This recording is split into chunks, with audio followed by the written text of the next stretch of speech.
ನಗರದ ಹಲವೆಡೆ ಮಾತೆ ವಾಸವಿ ದೇವಿಯ ಜಯಂತಿ ಪ್ರಯುಕ್ತ ಅನ್ನ ಸಂತರ್ಪಣೆ ಕಾರ್ಯಕ್ರಮ ಏರ್ಪಡಿಸಲಾಗಿತ್ತು. ಆರ್ಯ ವೈಶ್ಯ ಸಮಾಜದ ವತಿಯಿಂದ ನಗರದ ರೇವಣಸಿದ್ದೇಶ್ವರ ಕಾಲೋನಿ, ಜಗತ್ ಸರ್ಕಲ್ ಹಾಗೂ ಗಂಜ್ ಪ್ರದೇಶ ಸೇರಿದಂತೆ ವಿವಿಧೆಡೆ ಮಾತೆ ವಾಸವಿ ದೇವಿಯ 4641ನೇ ವರ್ಷದ ಜಯಂತಿ ಪ್ರಯುಕ್ತ ಅನ್ನ ಸಂತರ್ಪಣೆ ಕಾರ್ಯಕ್ರಮ ಏರ್ಪಡಿಸಲಾಗಿತ್ತು.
ನಮಗೆ ಸಹಕಾರ ನೀಡಿದ ಎಲ್ಲ ಶಿಕ್ಷಕರಿಗೂ ಆಡಳಿತ ಸಮಾಜ ವತಿಯಿಂದ ನನ್ನ ವತಿಯಿಂದ ತುಂಬ ಹೃದಯದ ಧನ್ಯವಾದಗಳನ್ನು ಅರ್ಪಿಸುತ್ತೇನೆ.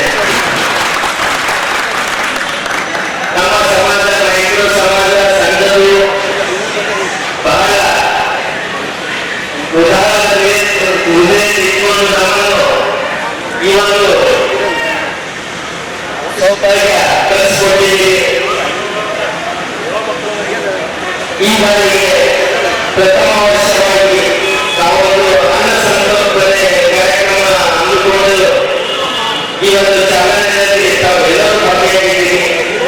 ಇದೇ ರೀತಿ ನಾವು ಪ್ರತಿ ವರ್ಷ ನಗರದ ಒಂದು ಶಕ್ತಿ ಮತ್ತು ತಾಯಿ ಆಶೀರ್ವಾದದಿಂದ ನಾವು ಮುಂದೆ ನಡೆಸಿಕೊಂಡು ಹೋಗ್ತೀವಿ.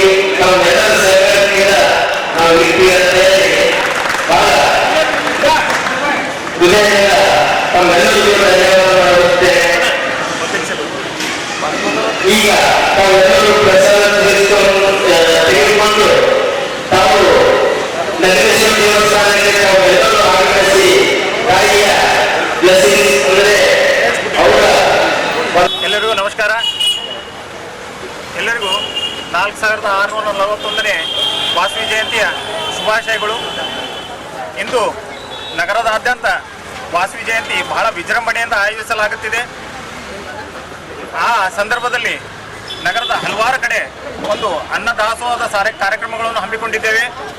ಇದು ಈ ಸೂಪರ್ ಮಾರ್ಕೆಟ್ ಗಂಪಾ ಬಿಗ್ ಬಜಾರ್ ಎದುರುಗಡೆ ಒಂದು ನಮ್ಮ ಐವನ್ ಶಾಹಿಯ ವಾಕಿಂಗ್ ಆ್ಯಂಡ್ ಟಾಕಿಂಗ್ ಗ್ರೂಪ್ ಕಡೆ ವತಿಯಿಂದ ಒಂದು ಅನ್ನದಾಸೋಹದ ಒಂದು ಕಾರ್ಯಕ್ರಮವನ್ನು ಹಮ್ಮಿಕೊಂಡಿದ್ದಾರೆ. ಇಲ್ಲಿ ಈ ಅನ್ನದಾಸೋಹದ ಒಂದು ಈ ಮಳಿಗೆದ ಒಂದು ಸ್ಪೆಷಾಲಿಟಿ ಏನಂದ್ರೆ ಅದು ಇಲ್ಲಿ ಎಲ್ಲ ಜನಾಂಗದ, ಎಲ್ಲ ಜಾತಿಯ, ಎಲ್ಲ ವರ್ಗದ ಎಲ್ಲರೂ ಸೇರಿ ಇಲ್ಲಿ ಒಂದು ಅನ್ನದಾಸೋಹದ ಒಂದು ಸೇವೆಯನ್ನು ಮಾಡ್ತಿದ್ದಾರೆ. ಇದು ಒಂದು ಆರ್ಯವೈಶ್ಯ ಸಮಾಜಕ್ಕಷ್ಟೇ ಸೀಮಿತವಾಗಿಲ್ಲ. ಇಲ್ಲಿ ನಮ್ಮ ಮಾರವಾಡಿ ಸಮಾಜದವರಾಗಿರ್ಬೋದು, ಜೈನರಾಗಿರ್ಬೋದು, ಲಿಂಗಾಯತ ಸಮಾಜದವರ, ಮರಾಠದವರಾಗಿರ್ಬೋದು, ಬ್ರಾಹ್ಮಣರಾಗಿರ್ಬೋದು, ಹಾಗೂ ಇವತ್ತಿನ ನಮ್ಮ ಅಡಿಗೆ ಮಾಡಿದವರು ಜೈನ ಸಮಾಜದವರು. ಸೊ ಹೀಗಾಗಿ ಎಲ್ಲ ಸಮಾಜದವರು ಸೇರಿ ಒಂದು ಈ ಜನಸಾಮಾನ್ಯರಿಗೆ ಒಂದು ಅನ್ನ ದಾಸೋಹ ಒಂದು ಸೇವೆ ಮಾಡಬೇಕಂತೇಳಿ ಒಂದು ಸಂಕಲ್ಪ ಮಾಡಿಕೊಂಡು ಈ ಕಾರ್ಯಕ್ರಮವನ್ನು ಹಮ್ಮಿಕೊಂಡಿದ್ದಾರೆ. ಸೊ ನಾನು ಆರ್ಯವೈಶ್ಯ ಸಮಾಜದ ಕಾರ್ಯದರ್ಶಿಯಾಗಿ ಆರ್ಯವೈಶ್ಯ ಸಮಾಜದ ವತಿಯಿಂದ ಈ ಗುಂಪಿಗೆ ಒಂದು ಹಾರ್ದಿಕ ಶುಭಾಶಯವನ್ನು ಕೋರುತ್ತಾ ನನ್ನ 2 ಮಾತುಗಳನ್ನು ಮುಗಿಸುತ್ತೇನೆ. ಸಮಾರಂಭದಲ್ಲಿ ಭಾಗಿಯಾದ ಮುಖಂಡರು ವಾಸವಿ ದೇವಿಯ ವೈಭವವನ್ನು ಸಾರಿದರು.